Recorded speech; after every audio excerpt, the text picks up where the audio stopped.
Hello बच्चों, again Rahul Kumar solution के इस चैप्टर सीरीज में आपको स्वागत करता है। और दूसरे टॉपिक के साथ हम लोग शुरू करते हैं आज का ये लेक्चर। आई होप आप बने रहोगे। तो चलिए शुरू करते हैं आज का लेक्चर। इस लेक्चर में हम लोग पिछले टॉपिक्स को कंटिन्यू करेंगे। तो हम लोग पिछला टॉपिक पढ़ रहे थे क्या बेटा? पढ़ रहे थे रिलेशन बिटवीन कॉन्सेंट्रेशन टर्म्स। तो उसी के दौर में हम आगे बढ़ते हुए उसी के क्रम में कुछ और चीज़ें सीखते हैं। तो लिखता हूँ मैं सॉल्यूशन, चैप्टर वही है आपका सॉल्यूशन एंड टॉपिक भी वही है कॉन्सेंट्रेशन टर्म। एक मिनट, थोड़े से इसमें प्रॉब्लम है इंक में।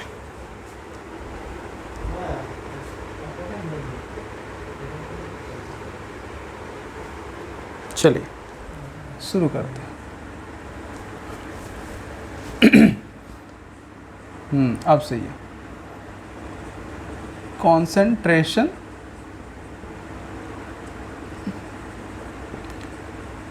टर्म। आई होप आपको दिख रहा होगा, पता नहीं, देखता हूँ ये कुछ सही नहीं चल रहा है। काफ़ी मुश्किल है।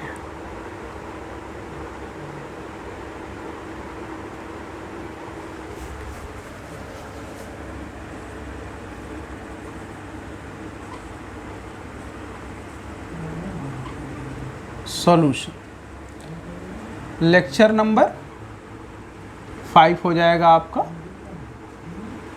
एंड टॉपिक होगा relation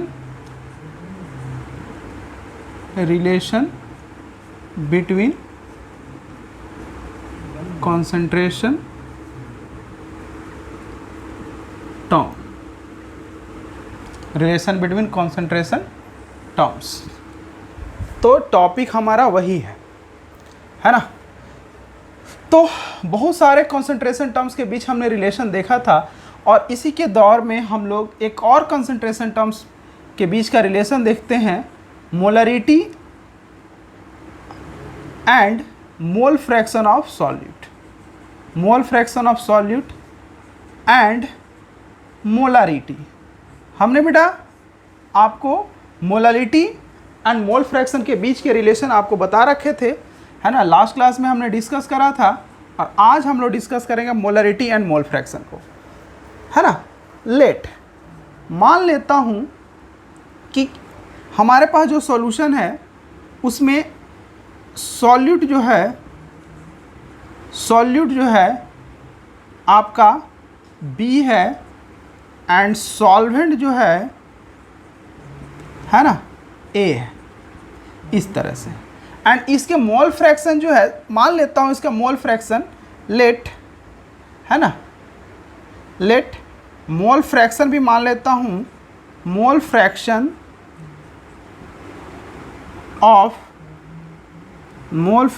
of B equal to XB। Similarly mole fraction of A equal to X है। एंड एक और चीज़ मानता हूँ, है ना, मोल्स ऑफ सॉल्यूट आपका NB मान लेता हूँ, and moles of solvent NA मान लेता हूँ। इस तरह से हमने कुछ चीज़ें एजम्पशन में रखे, है ना। अब मुझे कुछ इन्फॉर्मेशन निकालना है, तो चलिए मैं निकालता हूँ, है ना। अब हमारे पास यदि मोल्स दे रखे हैं और मुझे मोलरिटी चाहिए, तो आपको पता होगा कि मोलरिटी के लिए क्या होता है फार्मूला।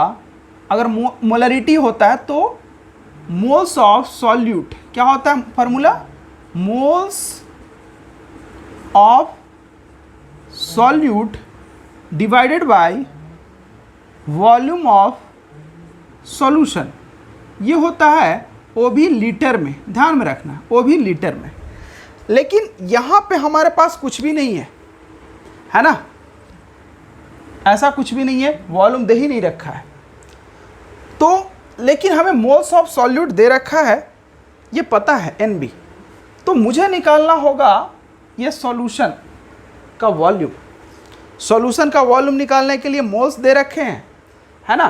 तो यदि मैं सॉल्यूशन का मास को फाइंड कर लेता हूँ इस मोल के मदद से, तो डेंसिटी के मदद से मैं वॉल्यूम निकाल सकता हूँ और वॉल्यूम के मदद से मैं मोलरिटी निकाल सकता हूँ। तो चलिए शुरू करते हैं, है ना। तो मैं निकालता हूँ मास, है ना, mass of solution. Mass of solution आपका हो जाएगा, यदि आपका, है ना, यदि आपका मोल ऑफ सॉल्यूट ये है एंड इसके मोलर मास से अगर आप मल्टीप्लाई कर दो तो ये टोटल मास ऑफ सॉल्यूट हो जाएगा। उसी तरह से टोटल मास ऑफ सॉल्वेंट निकाल लो आप, है ना, यहाँ ए कर देता हूँ, ए, है ना। MAMB क्या है बेसिकली, MAMB है, मैं लिख देता हूँ यहाँ पे, मोलर मास है of solute equal to MB है and molar mass of solvent जो कि MA है। तो ये सारी बातें हम लोग को एज्यूम करके चलना है। चलिए, तो अब हमें मिल गया total mass of solution, total mass of solution. एक बात और एज्यूम करो कि डेंसिटी दे रखा है आपका, डेंसिटी जो है आपका D ग्राम पर ml है सॉल्यूशन का। यह सॉल्यूशन का डेंसिटी है बेटा, है ना। ये किसका है डेंसिटी, सॉल्यूशन का।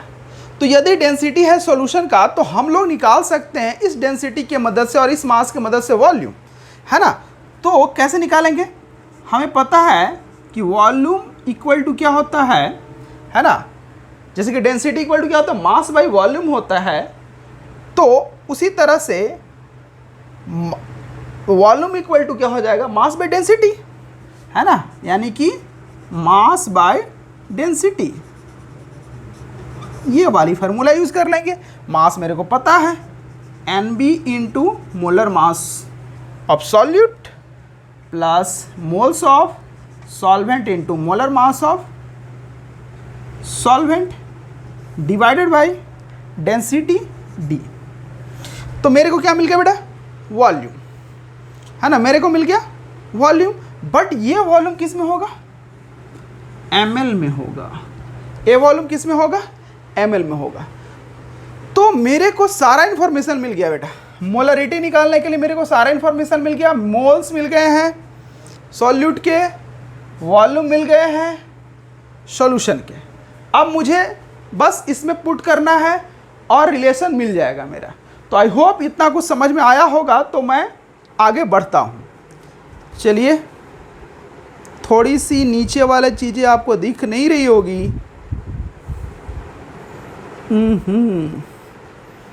चलिए चलिए, अच्छा, कुछ चीज़ें तो ओके।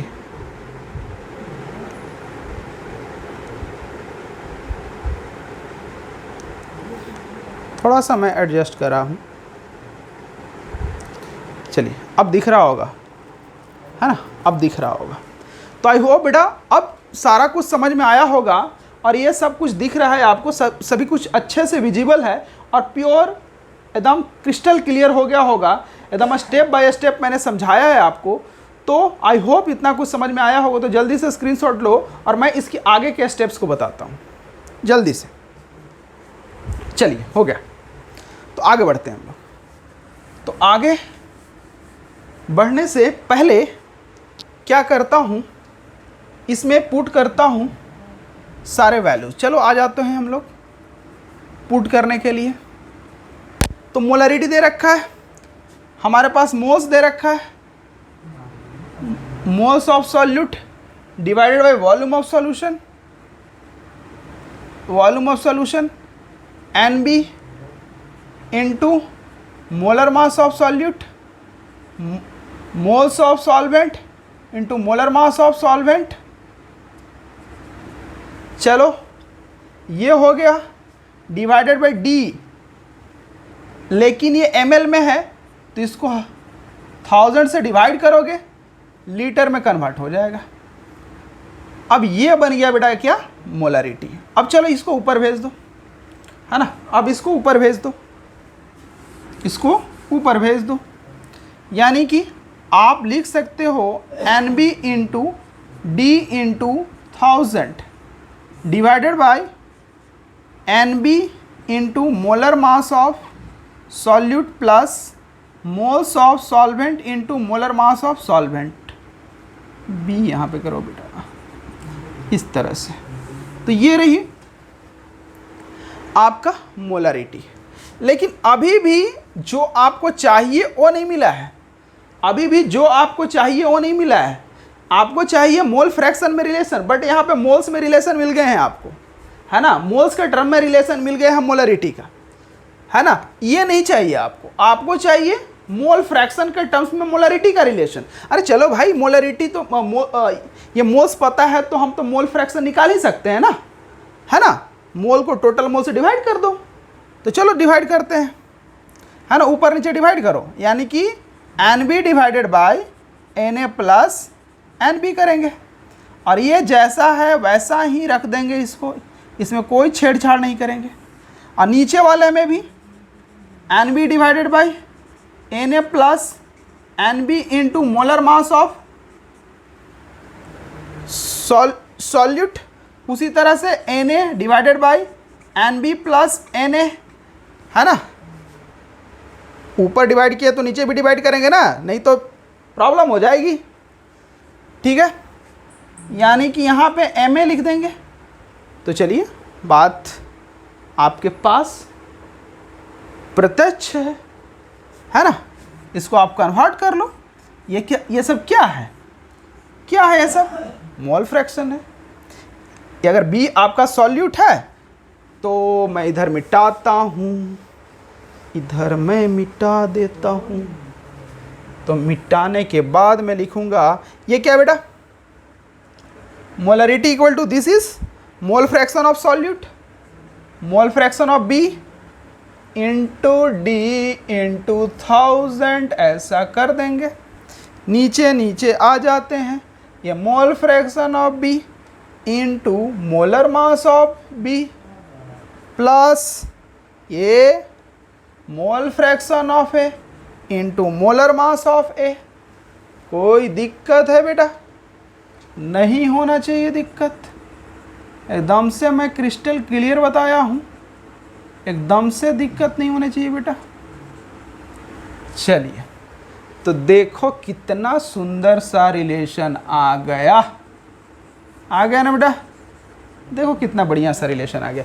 तो ये हो गए relation between mole fraction and molarity. हालांकि आपको मैं ये निकालने के लिए दिया था होमवर्क में, है ना। आप निकाले होगे, अगर निकाला नहीं होगा तो देख लो, निकाल लो, सीख लो। किसी तरह का डाउट नहीं होगा बेटा, बिल्कुल क्लियर होगा। अगर डाउट होगा तो मेरे से पूछ लेना। चलिए लिख लीजिए जल्दी से।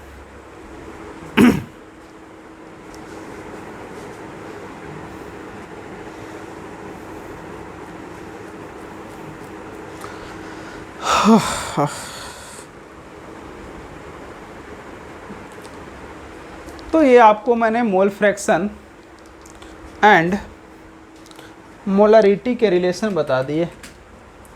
कितना बढ़िया काम किया मैंने, देखो।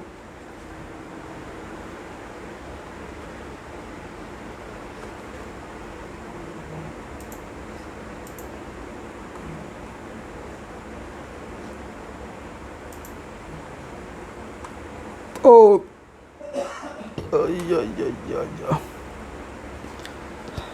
चलो हो गया बेटा, चलो हो गया तो आगे बढ़ते हैं, है ना।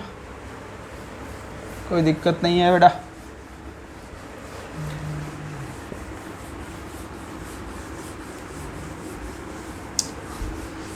तो इस तरह से हमारा एक और रिलेशन बन गया। तो देखो किसी में कुछ भी पूछे, कहीं से कहीं देने के लिए कुछ भी पूछ ले, मोलारिटी से मोल फ्रैक्शन पूछ ले, मोलालिटी से कुछ भी पूछ ले, है ना। आप अब तो महारत हासिल कर लिए होगे, अब आपको कॉन्फिडेंस आ गया होगा इसमें। तो अब कुछ तरह का दिक्कत नहीं होना चाहिए। किसी भी कंसंट्रेशन टर्म्स में दे रखे क्वेश्चन, किसी में भी पूछे रिलेशन, आप खट से बता सकते हो, है ना। तो आपको टाइम नहीं लगना चाहिए, सारे फार्मूले आपको मगअप होने चाहिए, याद होने चाहिए। तो चलिए अब नेक्स्ट टॉपिक के ऊपर आगे बढ़ते हैं, है ना। नेक्स्ट टॉपिक को हम लोग अब डील करते हैं। तो एक मैं उससे पहले एक क्वेश्चन देता हूँ, बहुत इंटरेस्टिंग सा क्वेश्चन है ना। सपोज दैट, है ना, लेट एक क्वेश्चन है ना। देखता हूँ आपका IQ कितना बढ़िया है ना। आप पॉज करके सोचना ज़रा, है ना। ए सॉलिड है, देखो ए क्या है, सॉलिड है, और बी जो है लिक्विड है, ठीक है। ए सॉलिड है, बी लिक्विड है। ध्यान देना, ए को बी में मिलाया गया या बी को ए में मिलाया गया, और फाइनली जो आपको मिल रहा है मिक्सचर वो सॉलिड फेज में है। फाइनली जो मिक्सचर मिल रहा है वो सॉलिड फेज में है। दूसरा कंडीशन, ये केस नंबर 1।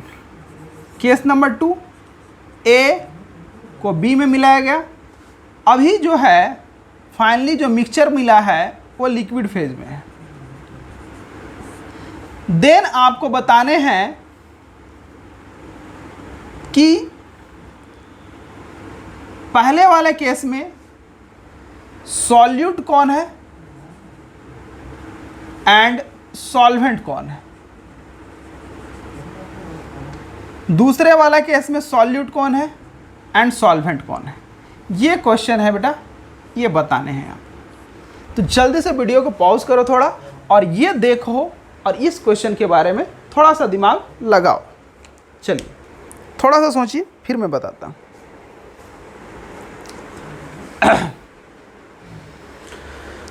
चलिए आंसर मिल गया होगा आपका। तो देखिए मैंने क्या बताया था, सॉल्यूशन एक होमोजेनियस मिक्सचर है। एक कंपोनेंट दूसरे कंपोनेंट में मिक्सड अप होता है, होमोजेनियस मिक्सचर बनाता है, उसी को हम लोग सॉल्यूशन कहते हैं। अब देखो जरा सोचना, अगर मैं चीनी को पानी में मिलाता हूँ तो चीनी तो सॉलिड है, पानी लिक्विड है, लेकिन जब शरबत बनता है मुझे लिक्विड स्टेट में मिलता है, वहाँ सॉलिड होता है चीनी? मिक्सचर सॉलिड होता है? नहीं। तो सॉल्वेंट क्या होता है वहाँ पे? पानी, है ना। तो फाइनली जिस फेज में तुम्हें सॉल्यूशन मिल रहा है, फाइनली जिस फेज में तुम्हें मिक्सचर मिल रहा है ना, वही फेज में सॉल्वेंट होते हैं, है ना। तो सॉल्यूशन में जिस फेज में सॉल्वेंट होता है, फाइनली सॉल्यूशन उसी फेज में मिलता है। अगर सॉल्वेंट सॉलिड फेज में है तो सॉल्यूशन भी सॉलिड फेज में ही मिलेगा आपको। तो ये बात हमेशा याद रखना, है ना। तो आंसर हो जाएगा बेटा इसका, है ना, इसमें सॉल्यूट हो जाएगा क्या, अगर सॉलिड में मिला है ना। अगर सॉल्यूशन सॉलिड में मिला है तो सॉल्वेंट बेटा क्या हो जाएगा आपका? सॉलिड हो जाएगा, एंड सॉल्यूट जो होगा आपका ए हो जाएगा।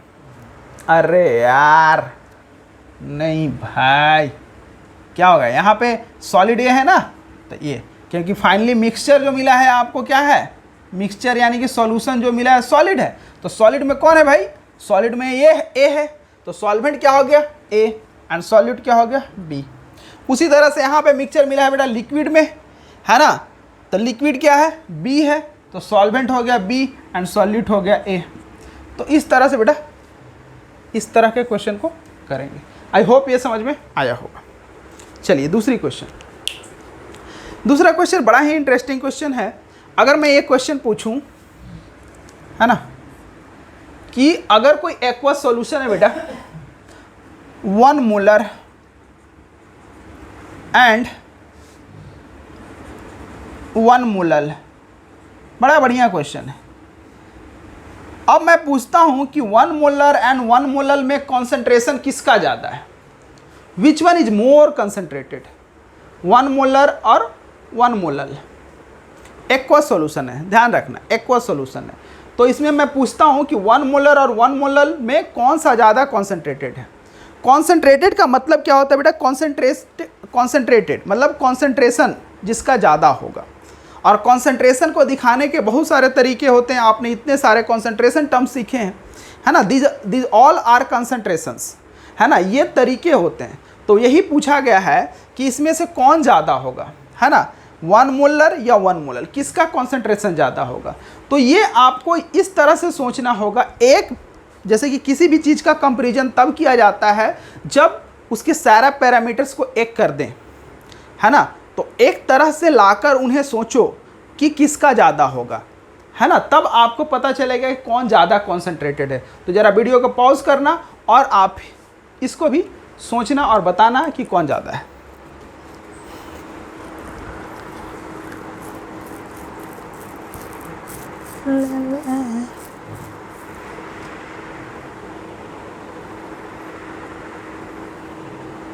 चलिए आ जाइए, निकाल लिए होंगे। तो देखो बेटा, सोचो 1 मोलर सॉल्यूशन का मतलब होता है 1 mole of solute dissolved in 1000 ml of solution, ऐसा बेटा। एंड मोलालिटी का मतलब क्या होता है 1 mole of solute dissolved in 1000 kg of solvent. ध्यान रखो यहाँ पे सॉल्वेंट है और यहाँ पे 1000 kg नहीं, 1000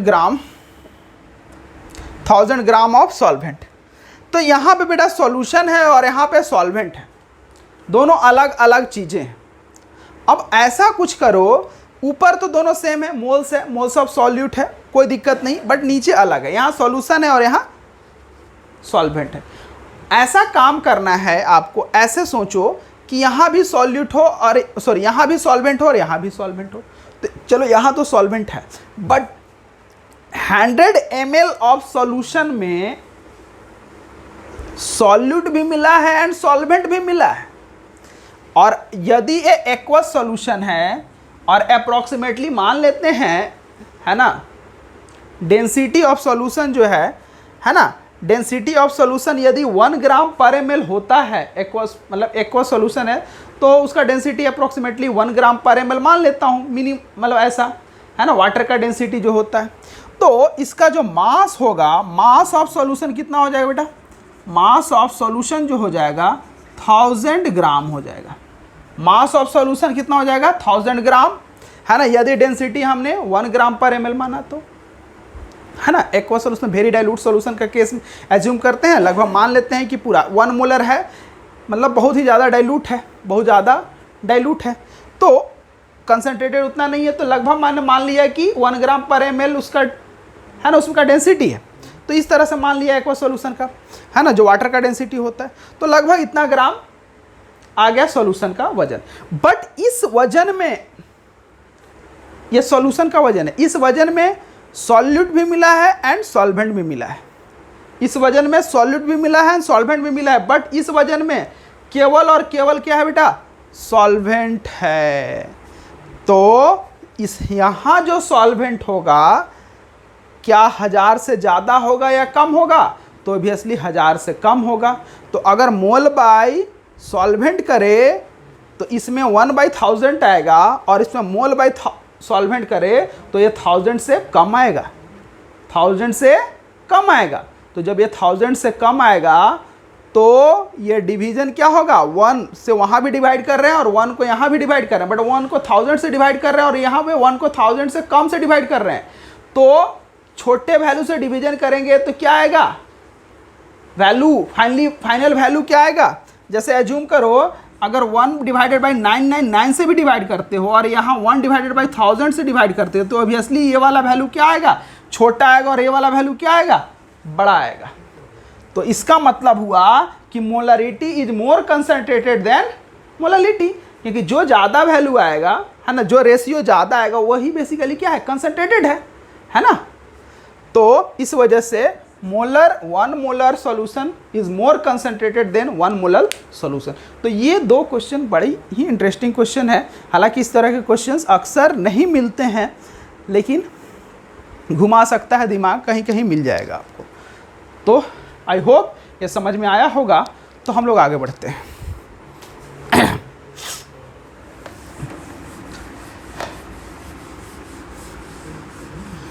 नॉर्मल क्वेश्चन तो बेटा आप लोग कर लोगे, बहुत सारे बुक्स में इस तरह से क्वेश्चन तो दे रखे हैं कि मोलरिटी निकालो, मोलरिटी निकालो, ये निकालो, वो निकालो। तो वो सब आसान आसान से क्वेश्चन होते हैं, और थोड़ा सा टिपिकल टाइप के क्वेश्चन थे तो आपको रिलेशन से पूछ सकता है, तो वो मैंने बता दिया। थोड़े और अच्छे क्वेश्चन थे तो मैंने बता दिया, है ना। और छोटे मोटे क्वेश्चन तो आप लगाते रहो। तो चलिए अब आगे टॉपिक की शुरुआत करते हैं। तो आगे का टॉपिक होगा मेरा सॉल्युबिलिटी। क्या होगा बेटा? सॉल्युबिलिटी।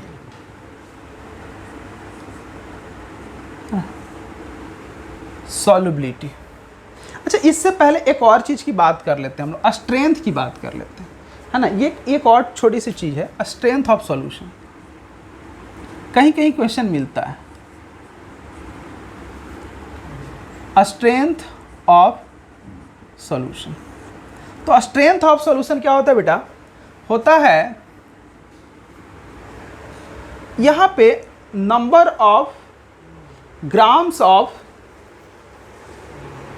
सॉल्यूट, या सिंपल बोले वेट ऑफ सॉल्यूट। सिंपल बोले वेट ऑफ, है ना, ऐसा बोल सकते हैं, वेट ऑफ, शॉर्ट में लिखता हूँ, weight of solute dissolved in, weight of solute dissolved in, है ना, 1 litre of solution. Weight of solute dissolved in 1 litre of solution, that is called, है ना, स्ट्रेंथ ऑफ सॉल्यूशन। उसी को बोला जाता है strength of solution. I hope समझ में आया होगा। यानी कि अगर स्ट्रेंथ को हम रिप्रेजेंट करें तो एस से रिप्रेजेंट करेंगे, है ना। तो एस इक्वल टू हो जाएगा बेटा वेट, है ना, wait of solute divided by volume of solution in litre, ऐसा। अब वेट ऑफ सॉल्यूट को क्या लिख सकते हैं हम लोग? वेट ऑफ सॉल्यूट को लिख सकते हैं बेटा mole of solute into molar mass of solute लिख सकते हैं। क्या हर्ज है क्या? है ना, मोल कॉन्सेप्ट से mole into molar mass equal to weight, है ना, डिवाइडेड बाय वॉल्यूम। अब देखो क्या हो गया, देखो ये क्या हो गया, बढ़िया हो गया ना। मोल डिवाइडेड बाय वॉल्यूम, तो मोल डिवाइडेड बाय वॉल्यूम क्या होता है? मोलरिटी हो तो होता है ना। तो मैं इसको क्या लिख सकता हूँ, है ना, molarity into molar mass of solute. देखो देखो क्या हो गया ये तो, है ना। यानी कि हम लोग को एक रिलेशन मिल गया कि strength equal to molarity into molar mass of solute होता है। एकदम से बढ़िया रिलेशन तगड़ा वाला मिल गया। देखो हो गया ना। तो इस तरह से हमारा स्ट्रेंथ और मोलरिटी के बीच रिलेशन आ गया।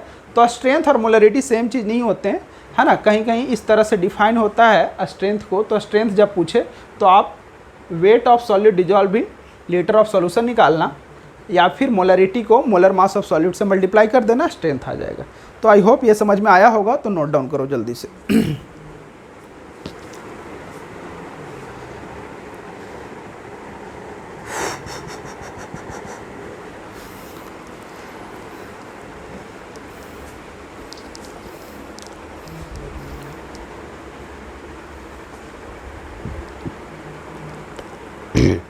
हो गया।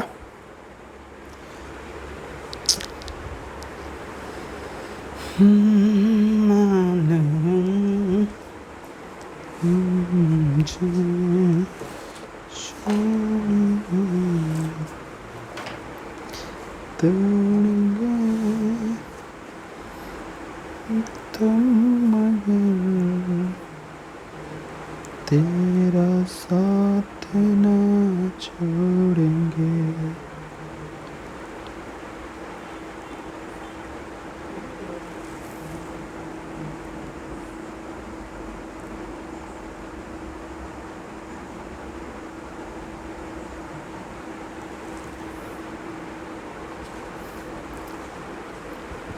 चलिए, हो गया।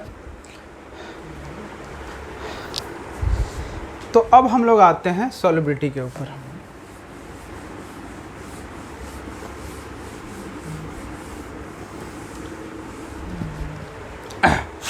सॉल्युबिलिटी, तो नेक्स्ट टॉपिक है मेरा सॉल्युबिलिटी।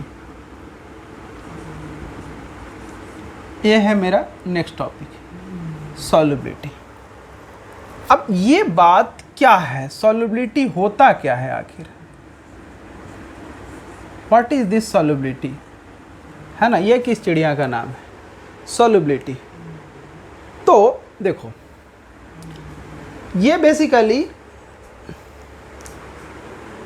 किसी भी सॉल्यूट, किसी भी सॉल्यूशन में कितना है, इसको डिफाइन करने का एक तरीका है ना। तो हम लोग बोल सकते हैं सॉल्युबिलिटी को, है ना, अमाउंट, है ना, ऐसा बोल सकते हैं,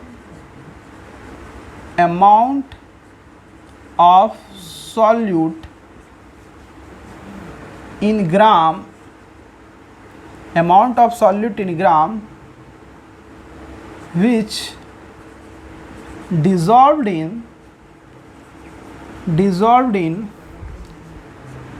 100, एक स्पेसिफिक अमाउंट होता है बेटा, है ना, amount of solute dissolve in gram in a specific amount of, ऐसा लिखता हूं, in a specific amount of solvent. अब ये स्पेसिफिक अमाउंट जनरली हम लोग 100 ग्राम लेते हैं। क्या लेते हैं हम लोग, 100 ग्राम। एक और चीज खास इस पे ध्यान रखना है, at fixed temperature and pressure, इसका काफ़ी ख्याल रखना है, टेम्परेचर प्रेशर का, है ना। टेम्परेचर प्रेशर फिक्स्ड होना चाहिए, अलग अलग टेम्परेचर प्रेशर पे अलग अलग सॉल्युबिलिटी होते हैं, है ना, अलग अलग सॉल्युबिलिटी होते हैं। तो इसीलिए क्या हो जाता है, टेम्परेचर और प्रेशर को फिक्स रखना है, खास करके गैसियस, अगर आप सॉल्यूशन बना रहे हो, आपका गैसियस सॉल्यूशन है या लिक्विड सॉल्यूशन है जिसमें गैस घुला है, तो उसकी सॉल्युबिलिटी प्रेशर पे काफ़ी इफेक्ट होती है। तो इसीलिए इसका प्रेशर को फिक्स रखना है, क्योंकि वो वेरी हो जाएगा फिर अलग अलग प्रेशर पे नहीं, एक पार्टिकुलर प्रेशर और टेम्परेचर पे। एक कंडीशन है कि ये फिक्स होने चाहिए, नहीं तो अगर आप टेम्परेचर एंड प्रेशर के कंडीशन को चेंज कर दोगे तो ऑब्वियसली सॉल्युबिलिटी का वैल्यू चेंज हो जाएगा। तो ये आपको नहीं करना है, उसे फिक्स रखना है। जब भी आप कंपेयर करोगे तो फिक्स टेम्परेचर प्रेशर पे किसी भी लिक्विड के लिए या सॉल्यूट एंड सॉल्वेंट के पेयर को कंपेयर करोगे, उसके सॉल्युबिलिटी को, अदरवाइज ऐसे नहीं करोगे। तो ये वाली बात है। तो ये चीज़ें, ये रही बात सॉल्युबिलिटी की, है ना बेटा, सॉल्युबिलिटी। अब सॉल्युबिलिटी के आधार पे हम सॉल्यूशन को 3 तरह से डिवाइड करते हैं, है ना, 3 तरह से डिवाइड करते हैं। सॉल्युबिलिटी के आधार पे हम लोग सॉल्यूशन को 3 तरह से डिवाइड करते हैं। एक होता है अनसैचुरेटेड सॉल्यूशन, अनसैचुरेटेड सॉल्यूशन। दूसरा सैचुरेटेड सॉल्यूशन,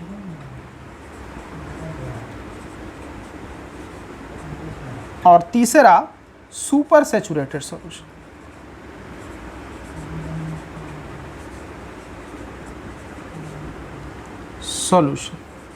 ये 3 तरह के सॉल्यूशन होते हैं, unsaturated, saturated and super saturated. 3 तरह सॉल्यूशन हमारे को मिलते हैं, सैचुरेटेड, अनसैचुरेटेड, सुपर सैचुरेटेड, है ना, सॉल्युबिलिटी के आधार पे।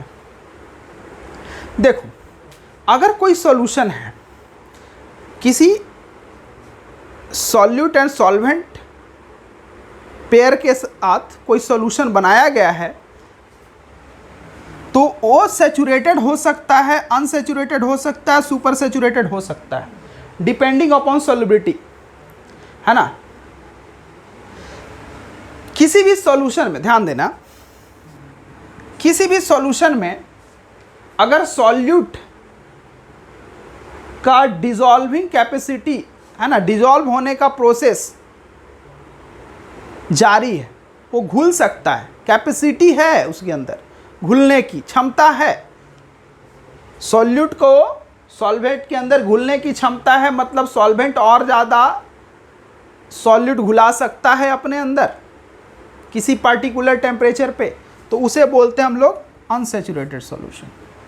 और यदि वो घुला ही नहीं सकता, अगर वो घुला ही नहीं सकता मतलब वो अब और नहीं घुला सकता, मतलब और उसमें अगर सॉल्यूट घुलाओगे वो घुलेगा नहीं किसी पार्टिकुलर टेम्परेचर प्रेशर पे, तो वो हो जाएगा सैचुरेटेड सॉल्यूशन। और किसी भी सॉल्यूशन में अगर वो किसी टेम्परेचर पे सैचुरेट कर गया, वो सॉल्यूशन क्या हो गया, सैचुरेट कर गया, मतलब उसमें और ज़्यादा सॉल्यूट नहीं घुल रहा है, मतलब वो सॉल्यूशन और ज़्यादा सॉल्यूट घुलाने की कैपेसिटी में नहीं है। और यदि वो सॉल्यूशन में सैचुरेटेड की अवस्था में जो सॉल्युबिलिटी है उससे ज़्यादा सॉल्युबिलिटी आ रहा है, तो उसको बोलेंगे सुपर सैचुरेटेड सॉल्यूशन। उसको बोलेंगे क्या, super saturated solution. I hope समझ में आया होगा। सैचुरेटेड सॉल्यूशन जिसमें सॉल्यूट की घुलाने की क्षमता और है, मतलब उसमें सॉल्यूट और ज़्यादा घुल सकता है ना। तो मैं लिख सकता हूं यहां मोर सॉल्यूट कैन बी डिजॉल्व्ड, और ज़्यादा सॉलिड घुल सकते हैं। Saturated solution can not be dissolved more solute, और ज़्यादा सॉलिड डिजॉल्व नहीं हो सकता। Super saturated solubility is more than saturated solution.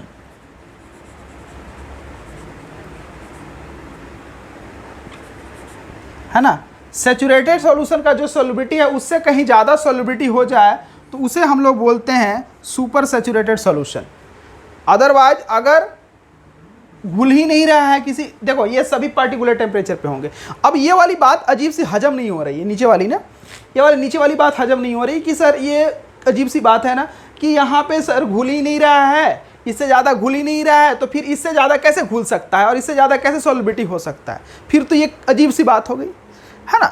तो कैसे होगा आप ही बताओ। तो देखिए हो आप कि कभी कभी क्या होता है ना, हम टेम्परेचर वैरी करके उसकी सॉल्युबिलिटी को बढ़ा देते हैं, है ना। तो अगर उस समय बढ़ गया, मतलब अब क्या हो गया, ज़्यादा सॉल्यूट उसमें घुल गया, अब फिर से उसको उसी टेम्परेचर पे लेके आ गए हैं, तो उस अवस्था में जैसे मान लो ज़्यादा टेम्परेचर करके मैंने सॉल्यूट घुला भी दिया, अब फिर से थोड़ा सा टेम्परेचर डाउन करके पहले वाला टेम्परेचर पे लेके आ गए, तो अब उस केस में वो जो सॉल्यूशन ज़्यादा टेम्परेचर पे घुला है तो वहाँ पे उसकी सॉल्युबिलिटी क्या होगी, थोड़ी ज़्यादा होगी, है ना, पहले वाले के रेस्पेक्ट में। तो ऐसे सिचुएशन में हम बोल सकते हैं कि ये क्या है, दूसरे वाले के रेस्पेक्ट में वो सुपर सैचुरेटेड है। तो इस तरह से आप सोचो, क्लियर हो गया होगा। तो ये 3 तरह के होते हैं, है ना, ये डिफाइन करने के लिए आते हैं बेटा। तो आप लोग को समझ में आया होगा, आई होप। चलिए तो हम लोग आगे बढ़े, कितना है ना, बढ़िया। अब यहाँ से गेम शुरू होता है, गेम इज ऑन।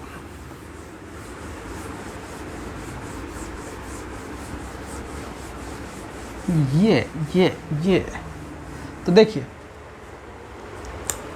अब ये सॉल्युबिलिटी की कहानी यहाँ से शुरू होती है। तो अब होता है भाई कि कौन कौन से फैक्टर हैं जो सॉल्युबिलिटी को अफेक्ट करते हैं। तो factors affecting solubility,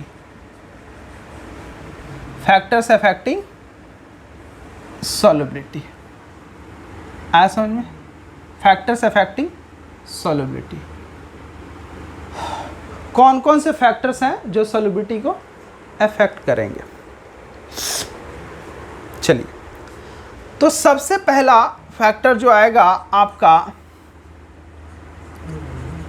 nature, nature of solute and solvent, nature of solute and solvent. ये नेचर पे डिपेंड करेगा कि कोई भी चीज़ें किसी में सॉल्यूबल होगी या नहीं होगी, है ना। यही दोनों डिसाइड करेंगे, ये नेचर उन दोनों का डिसाइड करेगा कि ये दोनों आपस में घुलेंगे कि नहीं घुलेंगे। जैसे दो व्यक्ति के बीच,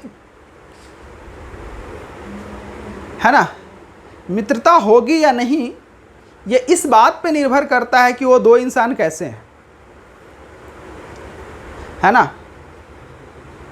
वो दो इंसान कैसे हैं इस बात पे उनकी मित्रता निर्भर करेगी, और कितनी गहरी मित्रता होगी इस बात पे भी निर्भर करेगी, उसी बात पे निर्भर करेगी, है ना। तो सेम वे में यहाँ भी वही कहानी है ना। तो एक कॉन्सेप्ट चलता है बेटा, लाइक डिसॉल्व्स लाइक, एक जैसे में घुलते हैं, लाइक डिसॉल्व्स लाइक। इसका मतलब क्या हुआ? इसका मतलब हुआ कि अगर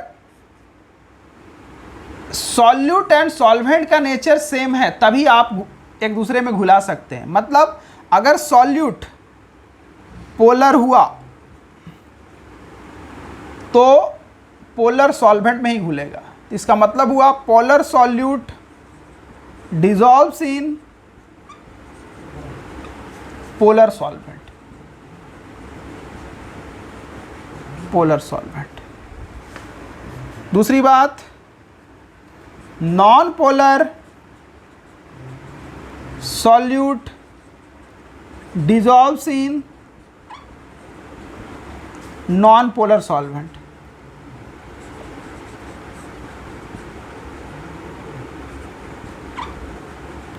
ये वाली बात है ना। जैसे एग्जाम्पल के तौर पे लिख सकते हो NaCl प्लस H2O। NaCl जो है H2O में घुल जाएगी, है ना। अगर आप NaCl को बेंजीन में घुलाने बैठ गए या कार्बन टेट्राक्लोराइड में घुलाने बैठ गए, है ना, CCl4 में घुलाने बैठ गए, तो ये दोनों में घुलन डिसोल्यूशन नहीं होगा, नहीं घुल पाएगा, क्योंकि ये पोलर है और ये हो गया नॉन पोलर, तो इनके बीच का इंट्रैक्शन नहीं होगा, ये घुल नहीं पाएगा। वहीं अगर कार्बन टेट्राक्लोराइड को CCl4 को अगर आप बेंजीन में घुलाओ तो ये घुल जाएगा, क्योंकि ये भी नॉन पोलर, ये भी नॉन पोलर। और पोलरिटी की बात बहुत अच्छे से मैंने की थी बेटा, है ना। पोलरिटी क्या होता है, पोलर क्या होता है? तो सबसे पहले जितने भी आयनिक कंपाउंड है सभी पोलर होते हैं, क्योंकि वो आयन से बने होते हैं, ऑब्वियसली दो चार्ज सेपरेशन है उनमें। एंड रही बात कोवैलेंट की, तो कोवैलेंट को मैंने बहुत बढ़िया से डिस्कस किया था, बहुत अच्छे से डिस्कस किया था, जिसका dipole moment, net dipole moment not equal to 0 होता है, वो पोलर होता है, और जिसका डाइपोल मोमेंट इक्वल टू 0 होता है नेट, तो नॉन पोलर होता है ना। यहाँ पे एक बेस्ट एग्जांपल CClO4 है, जिसका बॉन्ड डाइपोल तो है, बॉन्ड का डाइपोल तो है, लेकिन उसका नेट डाइपोल नहीं है ना। तो बॉन्ड का डाइपोल नहीं, डाइपोल से मतलब नहीं है, नेट डाइपोल से मतलब है। तो ये वाली बात आपको हजम हुई होगी, तो ये बात समझ लो इस तरह से, है ना। अब यहाँ पे मैं एक कॉन्सेप्ट डेवलप कर सकता हूँ ऐसा कि मान लो सपोज दैट इस तरह का ए है और इस तरह से बी है, ए इसमें भरा हुआ है और इसमें बी भरा हुआ है, तो इसमें ए और ए के बीच इंटरेक्शन होगा एंड बी के बीच इंटरेक्शन होगा, और जब इन दोनों को मिलाया गया तो ए एंड बी के बीच इंटरेक्शन होना शुरू होगा।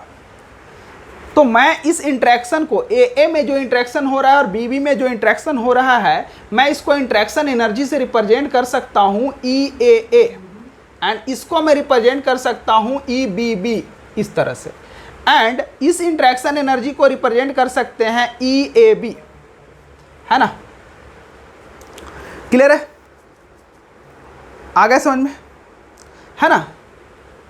अब ये इंटरेक्शन एनर्जी कितना जोरदार है, ये अगर इंटरेक्शन एनर्जी इन दोनों इंटरेक्शन एनर्जी से कहीं ज़्यादा है, मतलब अगर आप ऐसा लिखो EAB, है ना, 2 टाइम्स कर दो इसको, है ना, minus of EAA plus EBB, अगर इन दोनों से अगर ज़्यादा होता है इसका इंटरेक्शन एनर्जी, तो ये समझ लेना कि घुलेगा। इसी बात पे निर्भर करेगा, इन दोनों के मैग्नीट्यूड के ऊपर निर्भर करेगा कि पॉजिटिव है या निगेटिव, है ना।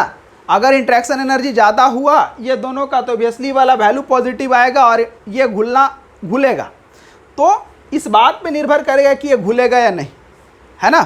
तो अगर EAB का इंटरेक्शन ज़्यादा है, मतलब 2 times of EAB minus EAA plus EBB, अगर इस तरह से ज़्यादा होता है ना, ये पॉजिटिव वैल्यू होता है, तब समझ लेना है कि वो घुलेगा, अदरवाइज वो घुलेगा नहीं, है ना। तो यही बात यहाँ पे लिखी गई है। थोड़ा सा मैंने थोड़ा थ्योरेटिकल और एनर्जी का अप्रोच लगाया है वहाँ पे, हालांकि इतना कह देना काफ़ी नहीं होता है। अभी इसके प्रभावित करने वाले फैक्टर्स बहुत सारे आएंगे, है ना।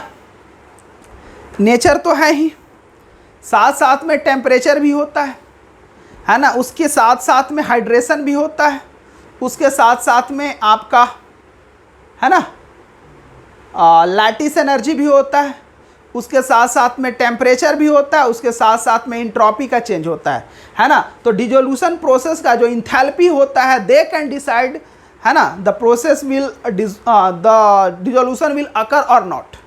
तो हम लोग नेक्स्ट क्लास में पढ़ेंगे, है ना, कि कुछ फैक्टर्स जो मैथमेटिकली हम लोग मैथमेटिकली एक्सप्लेन करेंगे कोई भी चीज़ें डिजॉल्व होगी कि नहीं, है ना। बेसिकली डेल्टा जी के मदद से, delta G equal to delta H minus T delta S, है ना।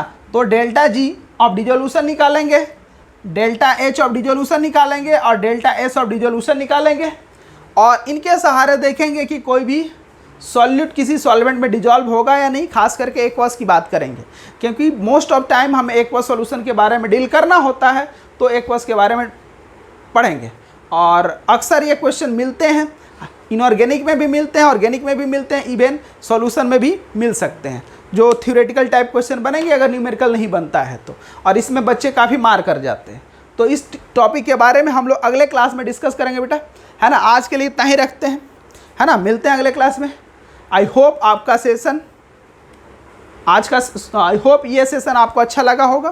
किसी तरह का डाउट्स होगा आप पूछ सकते हैं मेरे को, है ना, व्हाट्सअप करो, है ना, और थोड़ा सेशन को इंटरेस्टिंग बनाओ और अच्छा बनाया जाए, है ना, आपकी दया से, है ना। आप थोड़ा इनकरेज करो, मैं भी थोड़ा इनकरेज हो जाऊंगा। तो चलिए मिलते हैं अगले क्लास में बेटा, तब तक के लिए बाय, ओके।